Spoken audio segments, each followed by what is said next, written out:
Buat teman-teman yang belum lihat episode sebelumnya, silahkan dilihat dulu di playlist yang udah saya bikin teman-teman. Karena kenapa? Ya, karena tanpa berlama-lama kita akan langsung Lego.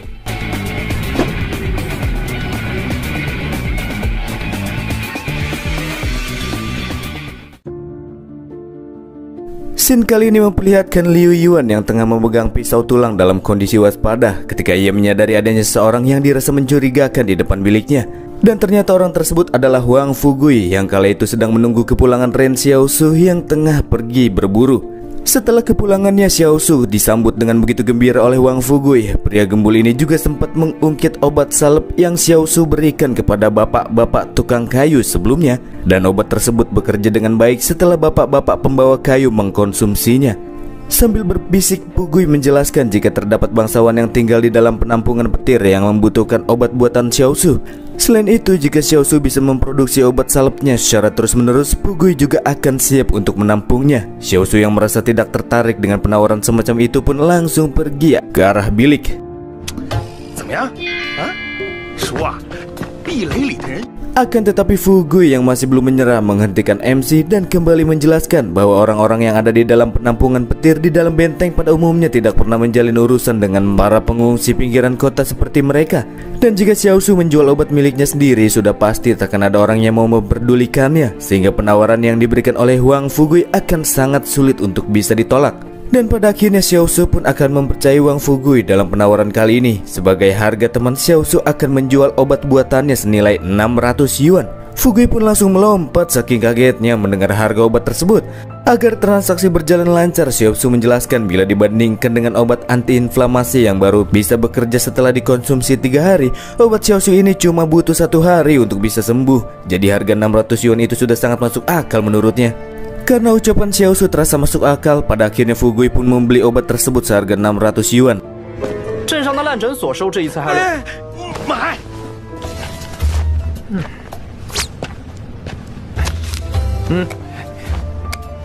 Dan setelah mencium betapa harumnya obat tersebut, Fugui pun mengucapkan terima kasih secara sukarela, membuat Xiaosu berhasil mendapatkan tambahan 1 angka dalam misi sampingan 100 ucapan terima kasihnya. Masih di sekitar area 113, sebuah pabrik yang tengah beroperasi secara tiba-tiba saja mengalami kendala yang menyebabkan ledakan, sampai akhirnya berakhir dengan terbakar.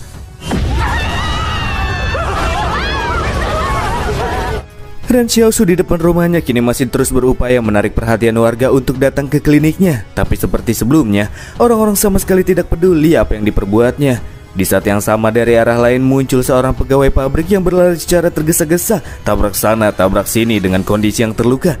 Ketika pria tersebut lewat di depan MC, muncullah sebuah misi yang menyuruh Xiaosu untuk merawat seorang pasien. Kebetulan apalagi ini? Tak membiarkan si pegawai pabrik pergi, Xiaosu pun langsung membopong pria tersebut masuk ke dalam bilik secara paksa untuk segera mendapatkan perawatan.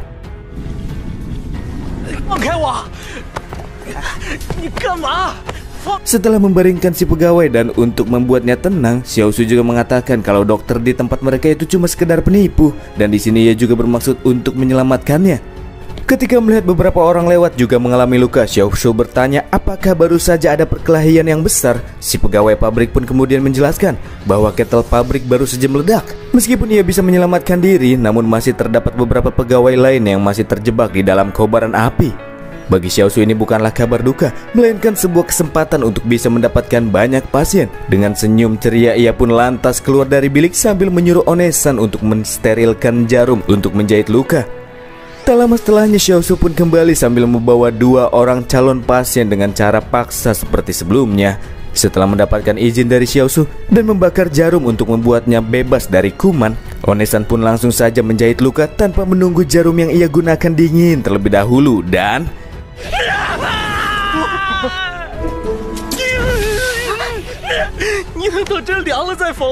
ya, meskipun punya kemampuan untuk menjahit pakaian, nyatanya wanita ini baru pertama kalinya menjahit luka seseorang.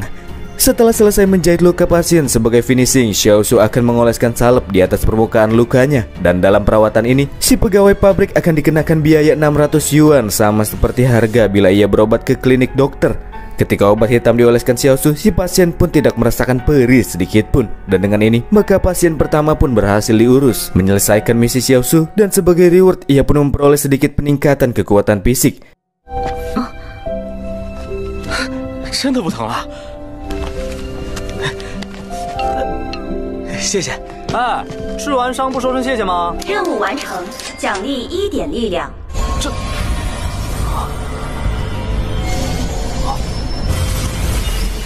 Dilanjutkan dengan dia yang kembali mendapatkan misi dan kali ini MC harus menyelesaikan perawatan kepada 3 orang pasien. Satu dari 2 orang pegawai pabrik yang akan menjadi calon pasien selanjutnya pun kabur karena merasa takut. Namun Xiaosu langsung saja mengejarnya. Sementara itu untuk yang satunya, Onesan akan membiarkannya pergi bila pria tersebut mau pergi. Namun karena ia sadar ujung-ujungnya Xiaosu akan kembali menangkapnya, sang pasien ini pun tidak jadi kabur dan...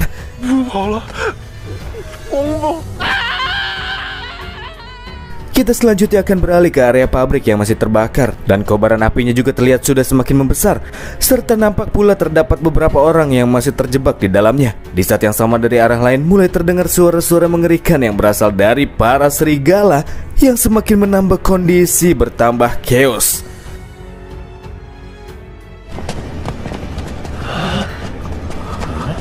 Kita kemudian akan bergeser ke klinik si Pak Dokter. Setelah melihat 2 ibu-ibu yang menggosip, ia pun keluar dari klinik dan bertanya kepada mereka. Dari ibu-ibu inilah Pak Dokter mendapati apabila ketel uap di pabrik telah meledak.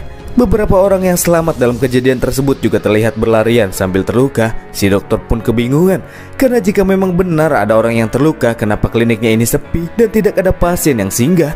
Si ibu pun mengatakan, memang orang-orang terluka yang sempat ia lihat bermaksud untuk pergi ke klinik ini. Akan tetapi di tengah jalan orang-orang tersebut dibawa oleh Ren Xiaosu ke dalam biliknya dengan cara paksa.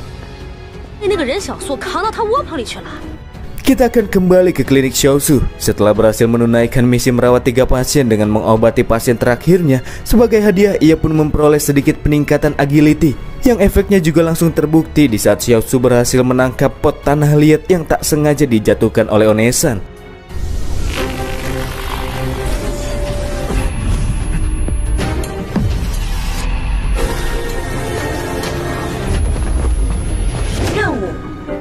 Bersama dengan itu muncul pula sang dokter palsu yang datang untuk memberikan keluhan karena Xiaosu sudah merenggut pasiennya.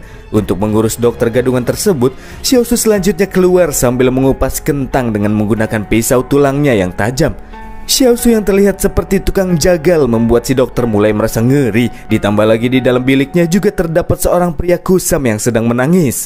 Niat hati ingin memberikan keluhan, namun karena merasa takut dengan situasi, si dokter malah bertanya apakah Xiaosu sudah makan. Tak peduli dengan basa-basi si dokter, Xiaosu pun sedikit memberikan ancaman sambil ia menunjukkan seberapa tajamnya pisau tulang yang sedang ia pegang. Ni找我？你吃饭了没啊？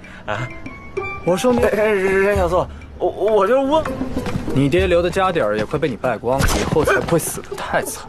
要我说，还是回去翻翻医书。 Sampai akhirnya muncullah seorang pria yang berlari dengan begitu panik, dan untuk mengetahui apa yang sedang terjadi, Xiaosu pun menghentikan pria tersebut. Tidak menyia-nyiakan kesempatan, si dokter pun memanfaatkan momen tersebut untuk langsung cabut dari TKP. Dan kemudian dari si pria panik pun didapati bahwa kebakaran yang terjadi di area pabrik telah menarik perhatian para serigala. Hal ini juga berdampak pada warga sekitar yang mulai merasa takut apabila para serigala tersebut menyerang tempat ini. Setelah mendengar berita tersebut, Xiaosu pun lantas mengajak adiknya untuk segera masuk ke dalam rumah, sambil ia menjelaskan kepada adiknya apabila para serigala itu memiliki otak yang sangat cerdas. Meskipun makhluk-makhluk tersebut takkan mendekati tembok tinggi yang dilengkapi oleh persenjataan di tempat ini, namun menurutnya suatu hari nanti ketika tembok tinggi tersebut runtuh, barulah para serigala akan menunjukkan teror yang sebenarnya. Dari arah lain terlihat pula para tentara sipil yang numpang lewat, dan dari sinilah Xiaosu akhirnya sadar dengan apakah yang ia butuhkan agar bisa terhindar dari teror yang diberikan oleh para serigala.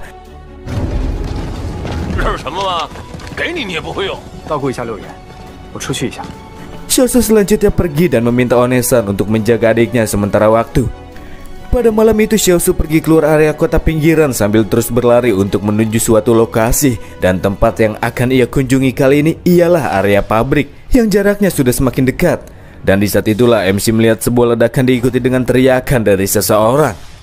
Ketika ia tiba di TKP, kini yang ia temui hanyalah sisa-sisa bangunan yang sudah gosong serta sisa-sisa api yang masih menyala. Setelah mengecek area sekitar, terlihat pula mayat-mayat para pegawai pabrik yang telah tewas dengan tubuh hangus terbakar. Namun dari kondisi korban yang mengalami luka, Xiaosu sadar apabila mereka terlebih dahulu tewas diserang oleh para serigala.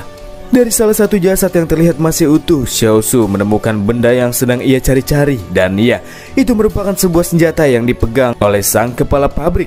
Di saat yang sama mulai terdengar sebuah suara langkah kaki kecil dari arah lain. Dan ternyata itu merupakan suara langkah yang berasal dari seekor serigala.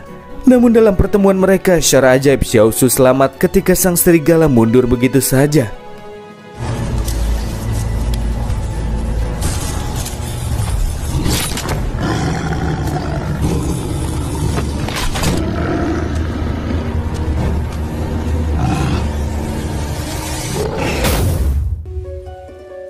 Setelah Xiaosu kembali ke kediamannya dalam kondisi yang utuh, Liu Yuan yang baru saja terbangun dari pingsannya dan mencoba untuk berdiri malah kembali berakhir tak sadarkan diri.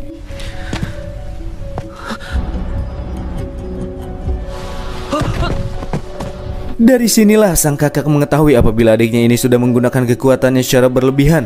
Dan inilah salah satu alasan terbesar yang menyebabkan Xiaosu bisa selamat dari segala mara bahaya sampai saat ini, termasuk dengan serigala sebelumnya.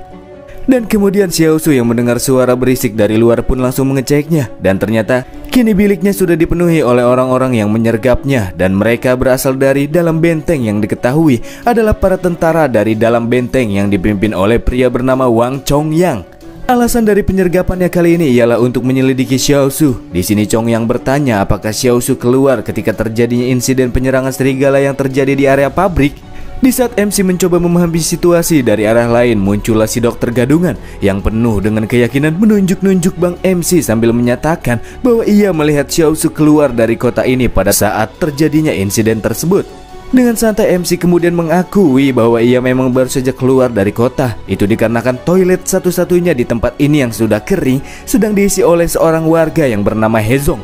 Maka dari itulah ia harus keluar dari kota agar ia bisa buang air di semak-semak. Untuk memastikannya, seorang tentara pun bertanya siapakah yang bernama Hezong. Dan sekumpulan warga ditemuilah pria yang dimaksudkan. Dan pria yang bernama Hezong ini mengakui bahwa ia sedang mengalami diare, makanya gak keluar-keluar dari WC.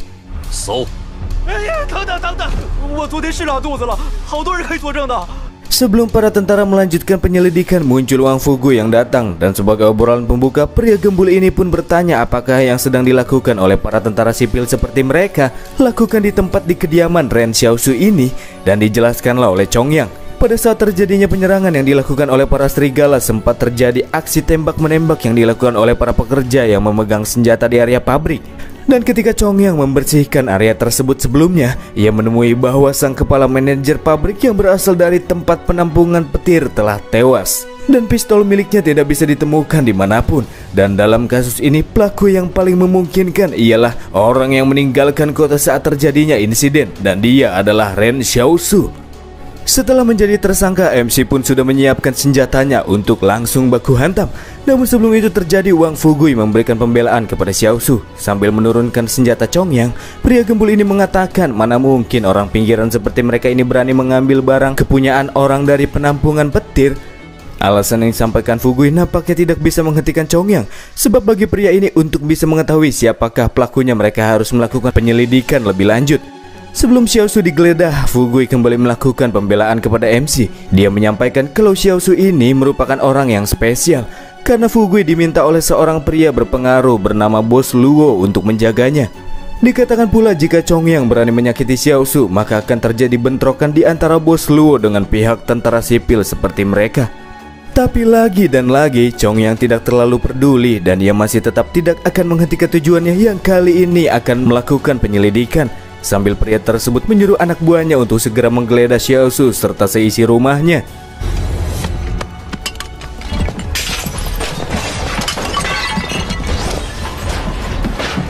Namun faktanya setelah mengobrak-abrik seisi bilik reot tersebut, para tentara tidak bisa menemukan senjata yang tengah mereka cari-cari. Dan sebagai penyelidikan terakhir, Chongyang meminta Xiaosu untuk membawanya menuju ke tempat di mana ia buang kotoran. Di area luar kota, di sebuah semak-semak, Xiaosu kemudian memperlihatkan bokernya yang kala itu katanya masih seger. Kalau nggak percaya, cobain aja, ucapnya. Dan dengan ini maka Xiaosu telah dibebaskan dari tuduhan. Akan tetapi untuk selanjutnya Chong yang akan terus melakukan penyelidikan ke seluruh rumah warga orang pinggiran. Dan yang akan digeledah untuk pertama kalinya ialah rumah si dokter gadungan.